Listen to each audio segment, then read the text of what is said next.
जय हिंद बच्चों। आज के इस वीडियो में हम बात करने वाले हैं torque on current carrying loop और साथ ही साथ हम पढ़ेंगे इसका एक एप्लीकेशन मूविंग कॉइल गैल्वेनोमीटर के फॉर्म में। क्लियर? समझिए, torque on current carrying loop. Torque क्यों वर्क करता है करंट कैरिंग लूप पे, अब उसकी बात समझिए। सपोज हमारे पास एक यूनिफॉर्म मैग्नेटिक फील्ड है, एक स्ट्रॉन्ग मैग्नेटिक फील्ड है जिसको हमने दो स्ट्रॉन्ग मैग्नेटिक पोल्स नॉर्थ और साउथ को यूज करके प्रोड्यूस किया है। अब अगर हम इस मैग्नेटिक फील्ड की बात करें तो नॉर्मली नॉर्थ से साउथ की तरफ इसकी डायरेक्शन होगी। अगर हम इन दोनों पोल्स के बीच में कोई भी करंट कैरिंग लूप रख देते हैं, सपोज हमने करंट कैरिंग लूप रखा हुआ है कुछ इस टाइप से, इसमें लूप है, ये करंट कैरिंग लूप रखा हुआ है। इस करंट कैरिंग लूप की अगर बात करी जाए तो इस लूप में करंट फ्लो हो रहा है आई। क्लियर? आई करंट फ्लो होगा इसमें इस टाइप से। इसकी जो लेंथ है, suppose the length of this loop is L, इसकी जो ब्रेथ है वो कितनी है बी। आई करंट इसमें सर्कुलेट हो रहा है कुछ इस टाइप से। अब देखिए, जब इसमें करंट सर्कुलेट होगा तो क्या है कि we know whenever any current carrying conductor is placed in uniform magnetic field then it will experience a force. ये लूप है, जब ये इसमें रखा जाएगा तो अगर इस लूप की बात करें तो ये लूप क्या करेगा, इस लूप में क्या है, रेक्टेंगुलर लूप को हम 4 पीसेस में मान लेते हैं। तो इसकी जो चारों साइड्स होंगी, 4 साइड्स हैं, हर साइड पे क्या होगा, मैग्नेटिक फील्ड के कारण एक फोर्स वर्क करेगा। क्लियर? अब अगर हम इस फोर्स की बात करें, मान लीजिए हम इसकी कोडिंग कर लेते हैं, ये जो आपका मैग्नेट लूप है हम इसको नाम दे देते हैं P Q R and S। Clear? अब यहां पर देखिए, अगर हम बात करें लूप के लिए, फॉर लूप अगर हम बात करें तो लूप के लिए हमने क्या पढ़ा, फोर्स ऑन जो आपका क्यू आर रहेगा is equal to the force on S P. Q R पर जो फोर्स है वही फोर्स किस पे वर्क करेगा, एस पी पे। क्यों वर्क करेगा? क्योंकि जब हम फोर्स की बात करते हैं तो फोर्स इज इक्वल होता है आई बी एल साइन थीटा। आई बी एल साइन थीटा का मतलब अगर हम यहां पे बात करते हैं तो देखो, force on Q R is equal force on S P, that is equal I, इसका कितना है लेंथ, इसका लेंथ है बी इंटू बी। अब यहां पर देखिए, जब हम इसकी बात करेंगे तो ये जो आपका होगा, ये आपका मान लीजिए थीटा एंगल बना रहा है, मैग्नेटिक फील्ड के साथ कितना एंगल बना रहा है, सपोज ये एंगल थीटा प्रोड्यूस कर रहा है, तो ये क्या होगा, I B B sine theta. Clear? I B B sine theta हो गया। बट अगर हम इसमें बात करें, but F Q R vector is equal है आपका minus F Q R vector is क्या होगा, minus F S P vector. Clear? क्यों? अब वो भी समझ लीजिए, क्योंकि इसमें करंट फॉरवर्ड है, इसमें करंट बैकवर्ड है। वैल्यू वाइज तो दोनों साइड्स पर फोर्स सेम वर्क करेंगे, बट डायरेक्शनली अगर हम देखें तो दोनों फोर्सेस की जो डायरेक्शन है वो कैसी होगी, अपोजिट होगी। अब जब दोनों फोर्सेस की डायरेक्शन अपोजिट है तो अपोजिट होने के कारण क्या होगा, देन रिजल्टेंट फोर्स कितना हो जाएगा, जीरो हो जाएगा। अब यहां पर देखिए, फोर्स जीरो हो गया, एंड वी ऑल्सो नो कि इन पर जो फोर्स वर्क कर रहे हैं इन दोनों साइड्स पर, उनके बारे में अगर हम बात करें, we no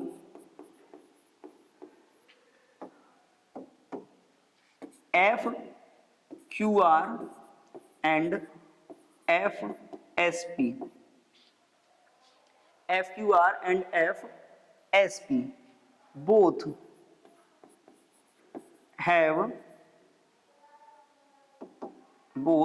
have same line of action, that means their torque is also 0।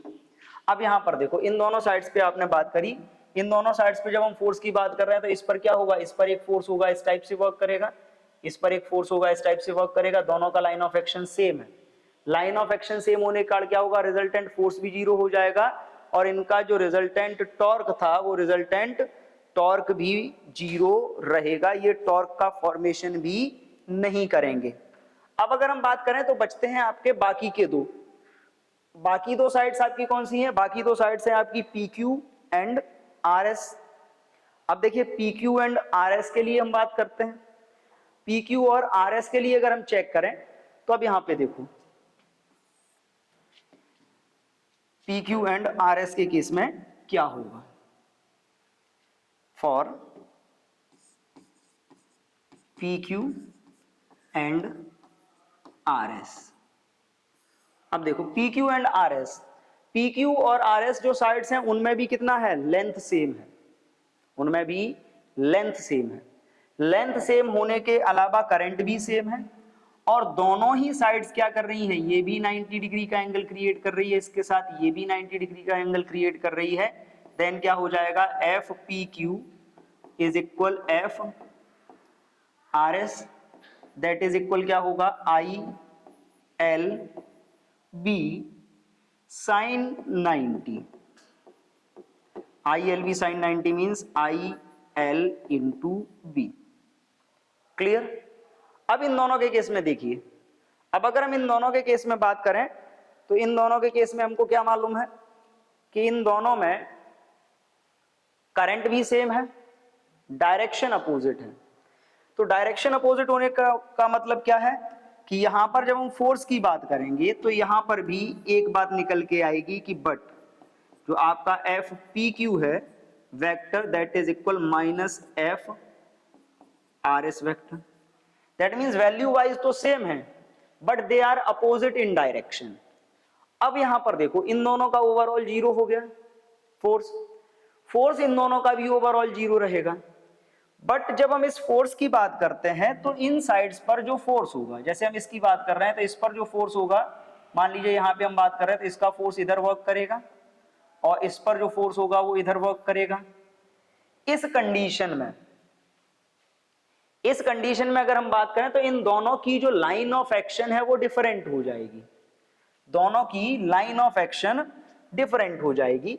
क्यों लाइन ऑफ एक्शन डिफरेंट हो जाएगी अब उसकी भी बात करते हैं। सपोज एट एनी इंस्टेंट, अगर हम यहीं से स्टार्ट करते हैं, for FPQ and FRS directions are opposite,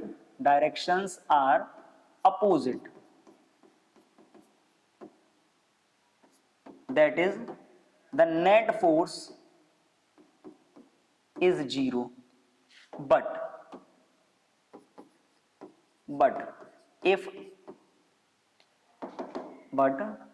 they have different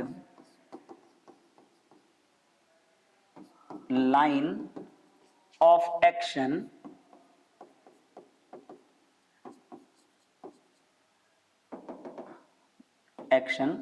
then they will form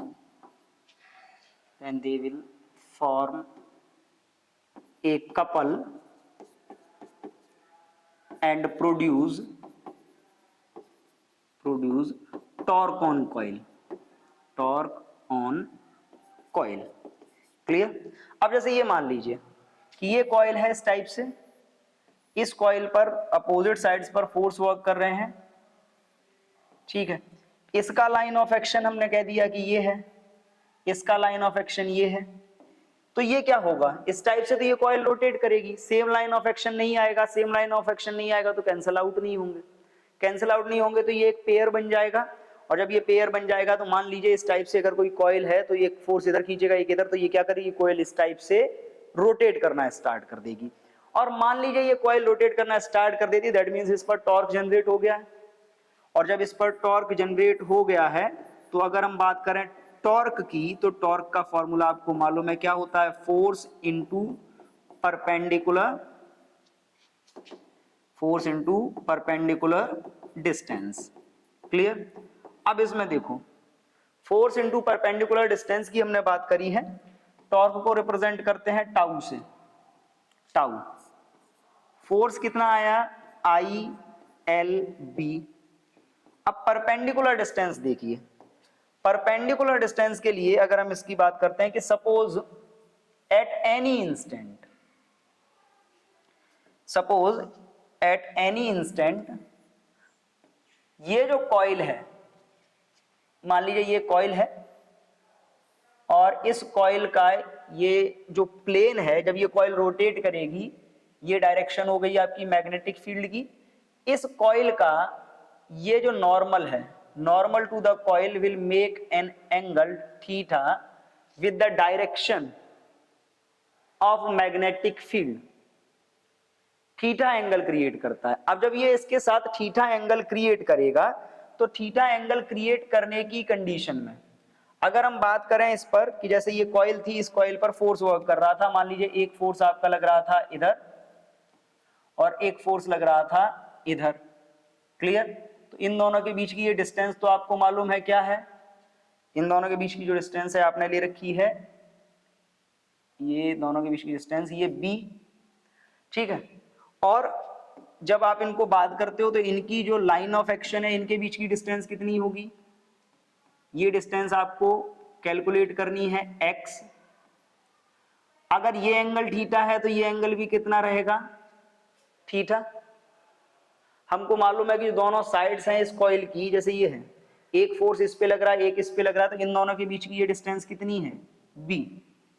इन दोनों के बीच की डिस्टेंस अगर b है, तो अगर हम इसी डायग्राम में बात करें तो यहां पर देखो ये डिस्टेंस आपकी b, आपको जो चाहिए वो क्या चाहिए, आपको चाहिए ये वाली डिस्टेंस x, ये एंगल आपका आ गया थीटा। कितना आ गया, थीटा। जब ये एंगल आपका थीटा आ गया तो इस कंडीशन में ये b, ये एंगल थीटा, ये डिस्टेंस आपको चाहिए, तो आप फॉर्मूला अप्लाई कर सकते हो साइन थीटा का।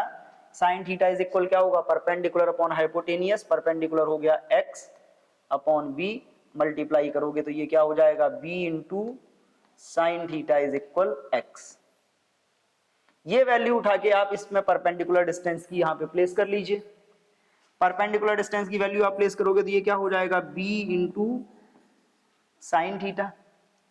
इसको थोड़ा सा चेंज करते हैं, चेंज करेंगे तो ये फॉर्मूला आपका क्या बनेगा, tau is equal I, tau is equal I. इसके बाद हो जाएगा L into B sine theta. Clear.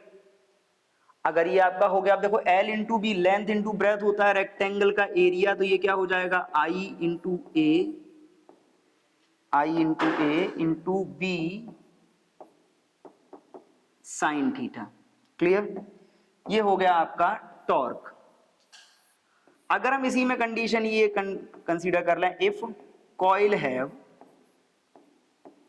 Have n turns, कितने टर्न हैं, n टर्न हो अगर कॉइल में, तो कॉइल में n टर्न होने पे क्या होगा, टाउ इज इक्वल n का मल्टीप्लाई हो जाएगा I A B sine theta, और एन आई ए बी को आप क्या लिख सकते हो, tau is equal m into B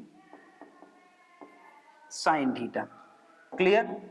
अब यहां पे देखो कितना आया, tau is equal m into B sine theta. Tau is equal m into V sine theta आया। अगर हम इसको थोड़ा सा एक्सप्लेन करें तो हमने फाइंड किया था tau is equal N I A, और एन आई ए के बाद था इंटू बी साइन थीटा।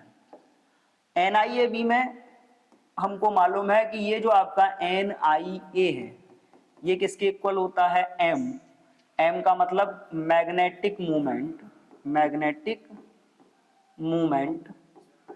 या मैग्नेटिक डाइपोल मूवमेंट हम बोल सकते हैं, dipole movement of loop.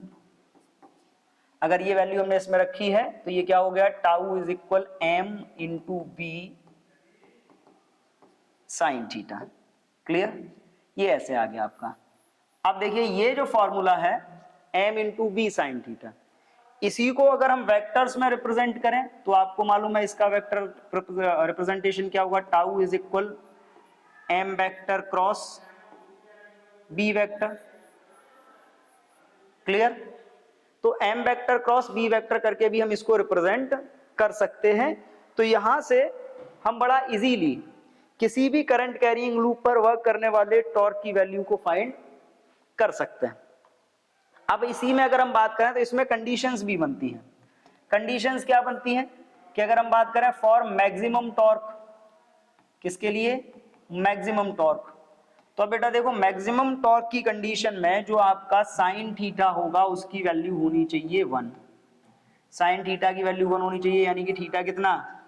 90 degree. Then इस सिचुएशन में जो आपका टॉर्क हो जाएगा वो आपका हो जाएगा m इंटू बी।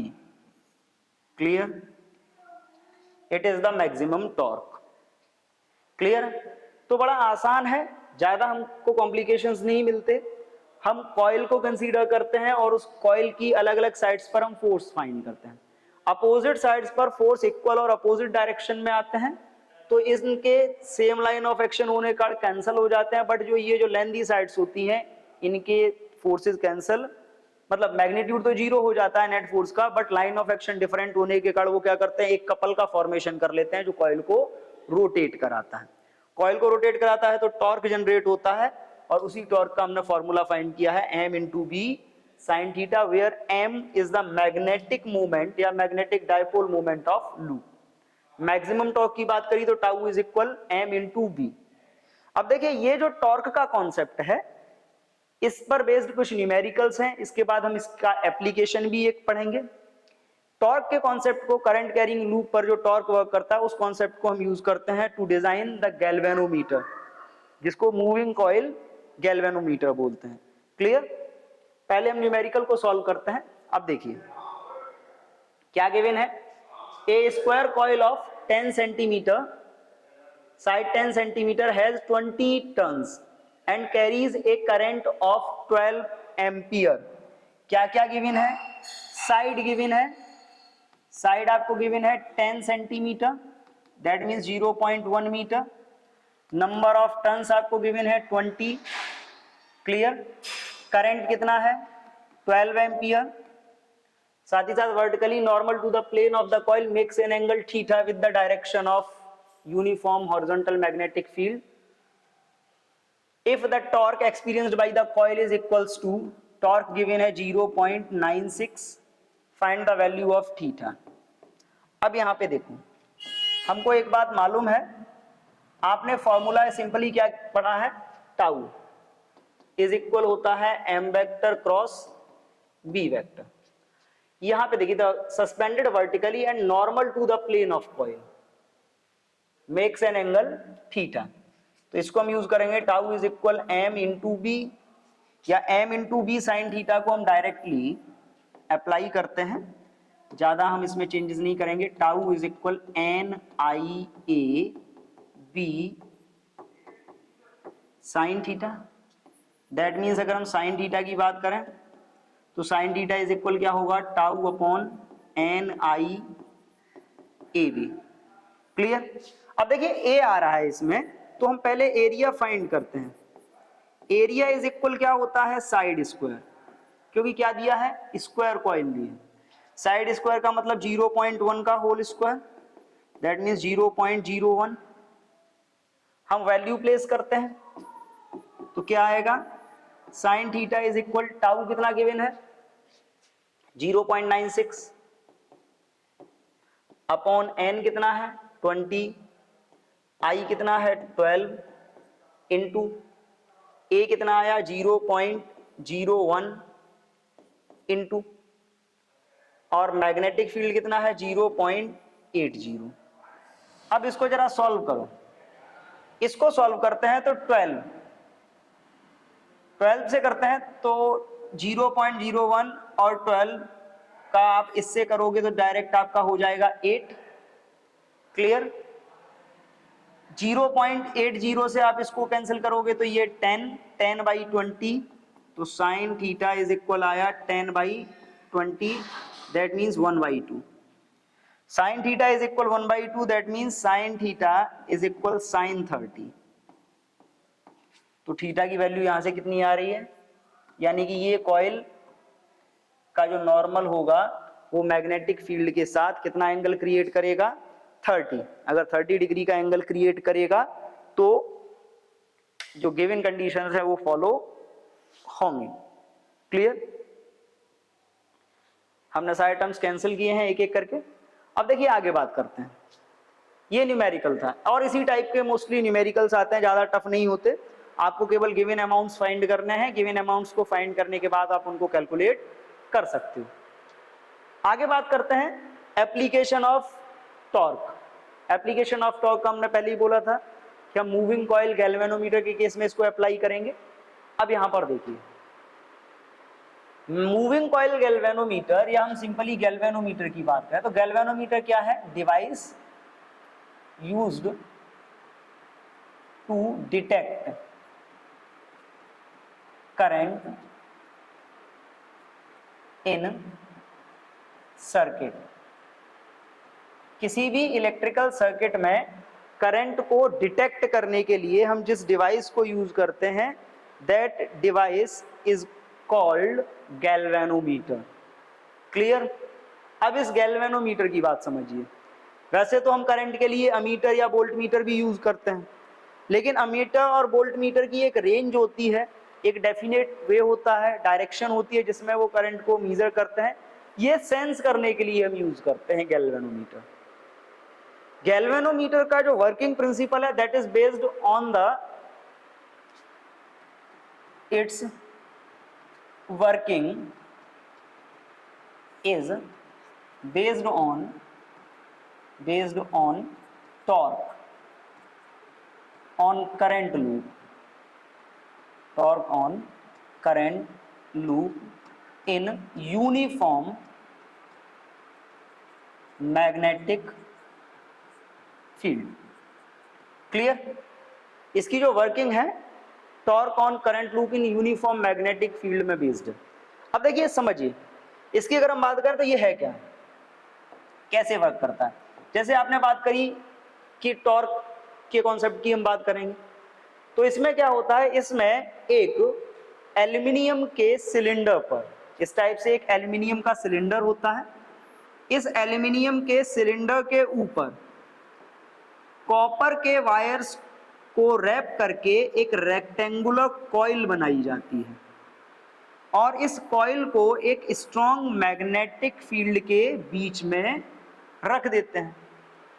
कॉइल को रखने के बाद इसका कनेक्शन हम दो अलग अलग टर्मिनल से कर देते हैं। क्लियर? एक टर्मिनल से करंट आता है और दूसरे टर्मिनल से करंट जाता है। एक एंड पर इसके पर क्या लगा होता है, पॉइंटर लगा होता है, इस टाइप से स्केल लगी होती है 0 1 2 3, और साथ ही साथ यहाँ पे एक ब्रॉन्ज, फास्फोरस ब्रॉन्ज की क्या होगी, एक स्प्रिंग लगी होगी और स्प्रिंग लगी होगी। इसके बाद जब हम इस सर्किट में या इस कॉइल में देखिए करंट पास कराते हैं, जैसे ही इस कॉइल में करंट पास होता है वैसे ही क्या होता है, इस कॉइल पर या इस लूप पर एक टॉर्क जनरेट होता है। उस टॉर्क के कारण ये कॉइल क्या होती है, अपनी एक्सिस पर रोटेट करती है। जब ये अपनी एक्सिस पर रोटेट करेगी तो जो स्प्रिंग का वायर होगा उसमें ट्विस्टिंग आएगी, ऐंठन आएगी, स्प्रिंग ट्विस्ट करेगी। जब उसमें स्प्रिंग ट्विस्ट करेगी तो आपने पढ़ा स्प्रिंग एक इलास्टिक मटेरियल है, तो जब वो ट्विस्ट करती है तो एक टॉर्क तो कॉइल में जनरेट हुआ जिसको हम डिफॉर्मिंग टॉर्क बोलेंगे, और एक टॉर्क स्प्रिंग में जनरेट हो जाएगा, क्योंकि आपने पढ़ा every action have equal and opposite reaction. तो इस टॉर्क को अपोज करने के लिए due to the elasticity spring में एक और टॉर्क जनरेट हो जाएगा, जिस टॉर्क को बोला जाता है रीस्टोरिंग टॉर्क। क्लियर? जैसे ये डायग्राम दिया, ये कॉइल है, जब ये कॉइल रोटेट करेगी तो देखो ये स्प्रिंग लगी है, इस स्प्रिंग में क्या होगी, ट्विस्टिंग होगी, स्प्रिंग में ट्विस्टिंग होगी। और ट्विस्टिंग के केस में अगर हम ये मान लें कि जो ये स्प्रिंग लगी है, इस स्प्रिंग का टॉर्जन कांस्टेंट के है, के क्या है, टॉर्जन कांस्टेंट ऑफ स्प्रिंग, और साथ ही साथ हम ये मान लें कि जब इसमें करंट फ्लो हुआ एंगल ऑफ ट्विस्ट, तो ये कितना एंगल ट्विस्ट करती है, थीटा एंगल ट्विस्ट कर जाती है। तो जब ये देखिए थीटा एंगल ट्विस्ट करेगी, देन फॉर इक्विलिब्रियम, अगर हम इक्विलिब्रियम की बात करते हैं तो इक्विलिब्रियम की एक कॉमन सिचुएशन है।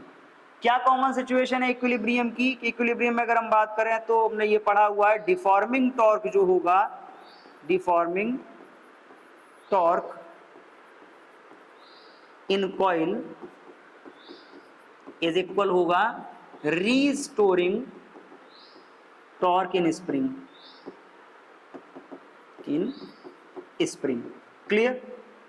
अब देखिए जैसे टॉर्क जनरेट होगा, कॉइल क्या करेगी, रोटेट करेगी, जो स्प्रिंग को डिफॉर्म करने का काम करेगी। तो ये डिफॉर्मिंग टॉर्क कहाँ जनरेट होगा, कॉइल में। और जैसे ही अगर हम करंट ऑफ करते हैं तो वैसे ही क्या होगा, स्प्रिंग इसको इसकी ओरिजिनल पोजीशन में वापस ले आ रही है। ओरिजिनल पोजीशन में वापस लेके आ रही है, दैट मीन्स क्या है, वो रीस्टोरिंग टॉर्क कहा जाएगा। और अगर हम उस रीस्टोरिंग टॉर्क की बात करें तो आपने क्या पढ़ा, deforming torque is in the coil is equal क्या होगा, रीस्टोरिंग टॉर्क। और अगर हम फॉर्मूले की बात करें तो फॉर्मूले के अकॉर्डिंग आपने ये पढ़ा हुआ है, NIAB इज इक्वल, जो रीस्टोरिंग टॉर्क होगा that is K into theta. Clear? और अगर हम यहाँ से बात करें तो यहाँ से अगर हम I की वैल्यू फाइंड करते हैं तो I इज इक्वल क्या होगा, K upon NAB into theta. Clear? Theta angle of twisting है, जो एंगल ऑफ ट्विस्टिंग हमको कहाँ पे मिलेगा, इस स्केल पे मिल जाएगा। और अगर हम यहाँ पे बात करें तो यहाँ पे हम इसको चाहें तो ये भी लिख सकते हैं, I is equal G into theta, where G is a constant that is known as galvanometer constant. और ये जो G है, इस G की वैल्यू क्या होती है, K अपॉन NAB, क्योंकि magnetic field, torsion constant, area, ये तीनों ही क्या होते हैं, गिवन गैल्वेनोमीटर के केस में कांस्टेंट रहेंगे। सिंपली फॉर्मेशन क्या है कि इसके बीच में एक एल्यूमिनियम का सिलेंडर होता है जिसके ऊपर कॉपर वायर को रैप करके एक रेक्टेंगुलर कॉइल बना ली जाती है। और जब उस कॉइल में करंट फ्लो होता है मैग्नेटिक पोल्स के बीच में, तो कॉइल पर टॉर्क वर्क करता है जिसके कारण वो रोटेट करती है। बट इस कॉइल का जो अपर एंड था उस पर एक पॉइंटर और एक स्प्रिंग लगी होती है। जब रोटेशन होता है कॉइल का तो वो पॉइंटर रीडिंग बताता है और स्प्रिंग में ट्विस्टिंग आती है। ये ट्विस्टिंग इस कॉइल को रीस्टोर करने का वर्क करेगी, दैट मींस कॉइल में एक रीस्टोरिंग टॉर्क जनरेट हो जाता है। जैसे ही हम करंट ऑफ करते हैं ये अपनी ओरिजिनल पोजीशन में रीस्टोर हो जाती है। क्लियर? अगर हम बात करें वर्किंग की, तो वर्किंग हमने समझा है कि इन इक्विलिब्रियम पोजीशन जो रीस्टोर डिफॉर्मिंग टॉर्क होता है that is always equal to the restoring torque. Deforming torque का फॉर्मूला होता है NIAB that is equal K theta. यहाँ से हम I या यहाँ से हम थीटा की वैल्यू को फाइंड कर लेते हैं, जहां पे थीटा क्या है, थीटा को एंगल ऑफ ट्विस्ट या एंगल ऑफ डिफ्लेक्शन भी बोलते हैं। क्या बोलते हैं? Angle of deflection in coil. Clear? तो इस फॉर्मूले को यूज करके हम किसी भी मूविंग कॉइल गैल्वेनोमीटर की वर्किंग को समझ सकते हैं, वो किस हिसाब से वर्क करेगा, कितनी सेंसिटिविटी होगी, ये सारा कुछ हम इसी फॉर्मूले को यूज करके फाइंड करेंगे। आज के लिए इतना ही, मिलते हैं नेक्स्ट वीडियो में, तब तक के लिए थैंक यू एंड जय हिंद।